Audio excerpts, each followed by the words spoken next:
Welcome to Seize the Mains by Raj Malhotra's IAS Academy. I'm Surbhi Sardana and this is Season 3 of our Daily Answer Writing Initiative. This initiative is running in coordination with the paid Ignited Current Affairs 2.0. Every day Rahul Singla sir takes one topic in Ignited Current Affairs 2.0 from mains perspective. Basically, this initiative is about covering all the topics from your prelims, mains and interview point of view that appear in newspapers and monthly or weekly magazines. Everything gets covered here. This is a paid model, but Ignited Current Affairs is a paid model. Look at the details that appear on the screen. Seize the Mains is entirely free of cost. It is running in coordination with our website, which is rajayasacademy.com. On our website, there is this mains answer writing section which has been dedicated to Seize the Mains. Every day at 9 p.m. from Monday to Saturday, we take one question from current affairs. We frame a question from UPSC mains point of view, UPSC Civil Services mains point of view, and we teach you how to write a model answer to it.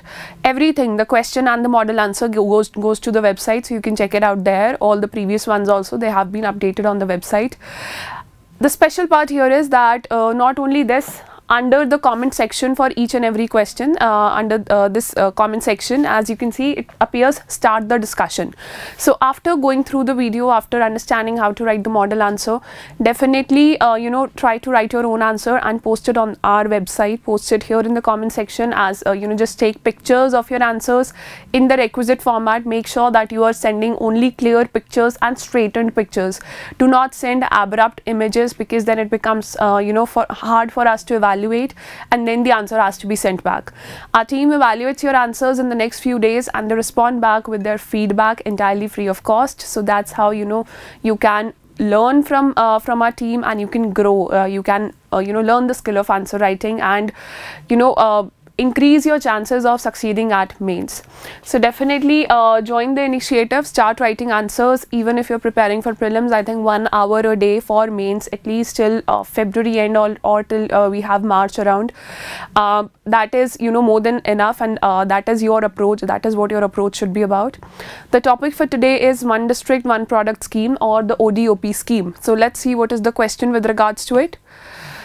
The question for day 164 says, discuss the scope of One District, One Product scheme of Ministry of Food Processing Industries. Answer in 150 words and submit your answers at rajayasacademy.com. See, the scheme is very old. It was launched in one of the budgets of Government of India a few years ago. So when the scheme is old and the government is asking you, if the examiner is asking you about the scope of the scheme, so definitely you cannot write just the basics, because basics is something everybody would be writing. So you need to have content, you need to have some data, how the scheme is doing currently, what are the governments it has benefited, what are the areas of population it has benefited, sections of population basically. One example that we would be using here would be of Uttar Pradesh government. They are using this ODOP scheme to train jail inmates for block printing, so that when these people they are released from jail, they are trained, very well trained in block printing, which is a speciality of Uttar Pradesh, the Fatehgarh jail. That is where the project is coming up.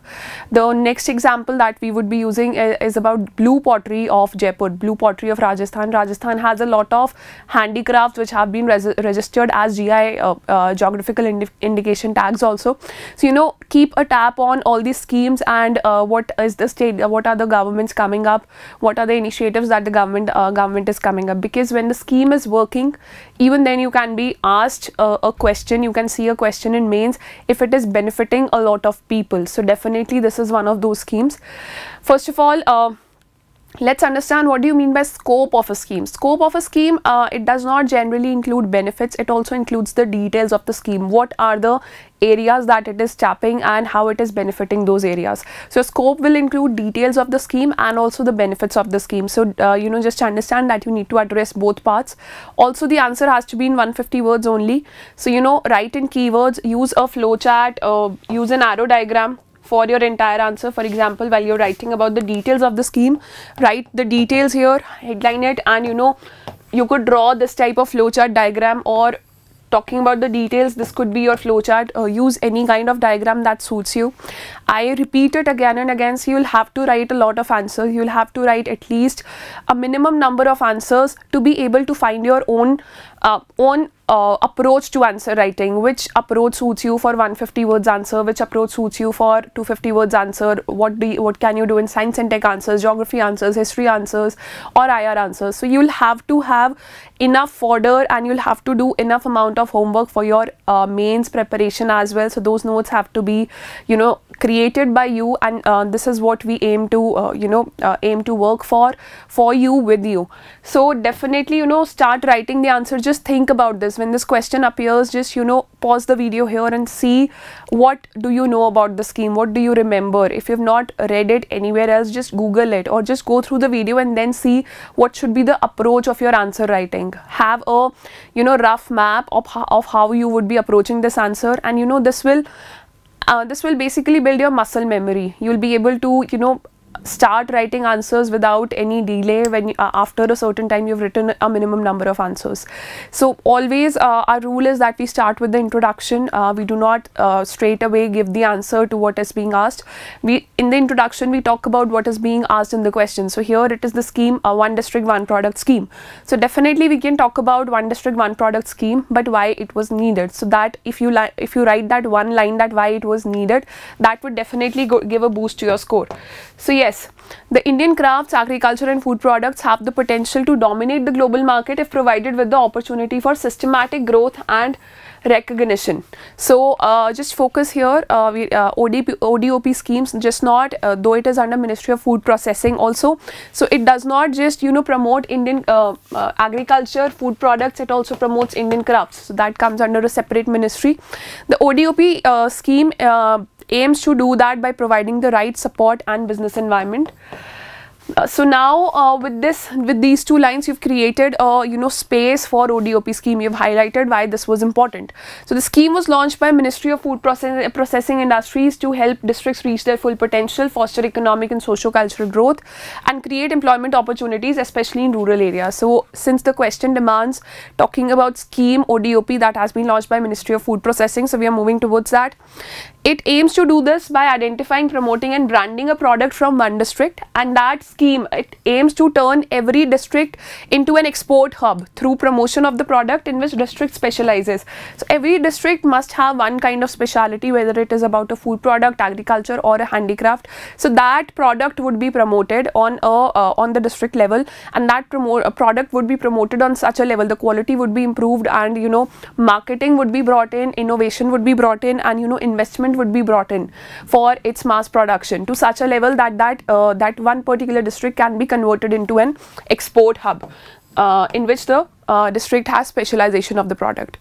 The initiative plans to accomplish this by scaling manufacturing, supporting local businesses, finding potential foreign customers, and so on. Thus helping to achieve the Atmanirbhar Bharat vision. So here you have given a summary of the scheme also, and talk about Atmanirbhar Bharat vision that can be done. So now talking about the details of the scheme, how is this happening? It is carried out with districts as export hub initiative by DGFT, Directorate General of Foreign Trade, Department of Commerce. Centrally sponsored scheme with central contribution of 60% and 40% by the state government. So this is important to highlight there. This, you know, whether it's a central sector scheme or centrally sponsored scheme, this is important for your prelims also. So definitely talk about this part of the answer. Existing micro enterprises would be supported through capital investment. Obviously nothing can happen without money or without investment, so that is something you need to write about here. Then the special part is that training would be provided. Training with regards to focus on entrepreneurship development, operations, marketing, accounting, FSSAI standards. See, this is the important part. FSSAI standards, GST registration, very important, Udyog, Aadhaar and GI tag registration, and so on, because you know, these are the legal parts, whether it comes to your intellectual property rights, whether it comes to your quality which is assured by FSSAI standards, GST registration, GI tag registration. These parts are very important when you're trying to develop one product at the global level, when you're trying to, you know, earmark one product for a district and export it at the global level. Then furthermore, training would specifically be carried out for the basics. What are these basics? hygiene, storage, packaging and development of new products. Packaging and storage, it helps to promote the product in a very different manner. For example, organic products. There are many products which could be very organic and it could be liked by a lot of people, people who want to prefer organic products, but the packaging on it might be of polythene or anything that is not biodegradable, so people might not even want to buy it, though the actual ingredients are very organic. So there is this term called greenwashing, where certain products are packaged in such a way that they appear as environment friendly. The other problem that was there with Indian products was that a lot of plastic packaging was being carried out, or the packaging was not being mindful, but the ingredients were very much environment friendly. So that is what we are focusing on, and that is where the training is coming up. So such training helps the entrepreneurs conduct business operations efficiently, as well as improve the quality of products, and also it gives you an economic boost there, because these products are more acceptable now on the global level especially. So yes, that was the scope part. These are the important details of the scheme. Yes, many other details would appear depending upon which ministry is carrying out the scheme, and what other details are coming up from the state government side, the initiatives that they are taking. Then in the scope part 2, we'll be talking about the benefits of the scheme. So first of all, what it does is helps to attract investment in the district to boost manufacturing and exports. See, this is prime. This is prime here to provide ecosystem for innovation, use of technology at district level to make them competitive with domestic as well as international markets. So that is that is a very basic thing, that it will attract investment at the district level. So products which were produced only, products which you could buy only when you visited the district or a particular state, now those products can be made available online also, and they can be made available to other countries also. So again, economic boost would be there. Numerous micro enterprises are benefiting through access to information. Also, you will not talk in future tense here, because the scheme is already operational.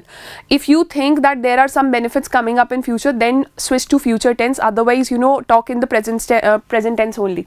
So numerous micro enterprises are benefiting through access to information, better exposure to the market, and formalization. It will help them to formalize, grow, and become competitive in national and global space. So here we are talking about micro enterprises. Talk about employment here. The project is likely to generate valuable skilled and semi-skilled jobs. The fourth one, it envisages increased access to credit. Money would be there into existing micro food processing entrepreneurs, women entrepreneurs, and entrepreneurs in the aspirational districts. That is, earlier these were the most backward districts. Now the term has a few years back it was changed to aspirational districts, and this is where we want most of the social upliftment, because they are very much lagging behind in the upliftment, economic and social both. So there will be better integration with organized markets, boosting the artisans and local vendors. See, these terms are important. When you write such terms like artisans and local vendors, that means you're talking about the grassroots here. Fifth and the final one, this has been reiterated by a Prime Minister again and again, that this will help in balanced regional development. So across all districts of the country, and for enabling holistic socio-economic growth across all the regions. Finally, what you can talk about, that it would decrease migration, it would provide employment to all strata of society, and economic upliftment at the grassroots. That is what you can talk about. Talk about migration per se, always include sociology and human geography points to your answers. 1-2 points from sociology and from human geography. They will definitely boost your score, and it shows that you are basically able to interlink different parts of the syllabus. Then in the conclusion, finally, here we will be using the example of jail inmates of Uttar Pradesh. So this scheme has basically strengthened the sectors which face several challenges, including the ability to access credit, high cost of institutional credit, lack of access to modern technology, inability to integrate with the supply chain, and compliance with the safety standards. If you look at this, first line of conclusion, here we are basically summarizing what the scheme aims to provide. All the details of the scheme and benefits have been summarized in this one line, and basically it is trying to tell you that it has filled that void where all these loopholes were there. So exports of many states have jumped multiple folds, and it has helped immensely in social mobility, especially in the rural areas, because social mobility in rural areas, that is what we want to focus upon, because your rural areas are basically emptying because people are moving to cities, because there are not many economic avenues or jobs available in rural areas. So though there is a lot of land available, resources are available, but people are not staying back. Again, it is leading to congestion of cities also. So social mobility in rural areas, providing economic opportunities in rural areas, that is our focus. So that is something you can sum up here. Also here talk about products of Rajasthan or the initiatives of Kerala government. They have been appearing in the news recently. Just go to the Google News section and type ODOP, One District One Product Scheme, and you can definitely add them to your conclusion part or the example. Then recently here we are taking the example of Uttar Pradesh for enabling the inmates of Fatehgarh jail to lead a respectful life later. UP government has been providing training for block printing under ODOP scheme. A scheme of this kind enables growth at the grassroots, where it is most importantly required for a developing country like ours. So this this last line can be very easily framed by you if you can understand the dynamics of the nation, if you can understand the dynamics of our nation with respect to the rest of the world. So conclusions are not a problem once you understand the concept, once you understand the situation, and once you understand where India stands and what are our priorities. So this is the entire answer. The full answer has been updated on our website rajiesacademy.com. The link to our website is present in the description. Click on it, visit our website, and do share your answers. Do get your answers checked by our team. Share your answers in the comment section. This is question 164. So in the mains answer writing section at rajiesacademy.com, look for question 164. Also try to answer question 165 that would be taken tomorrow at 9 p.m. I'll see you with another discussion tomorrow at 9 p.m. and happy Lohri to all of you. It's a big festival in northern region of our country. So lots of wishes, and may the force be with you this year. Keep working hard and all the best.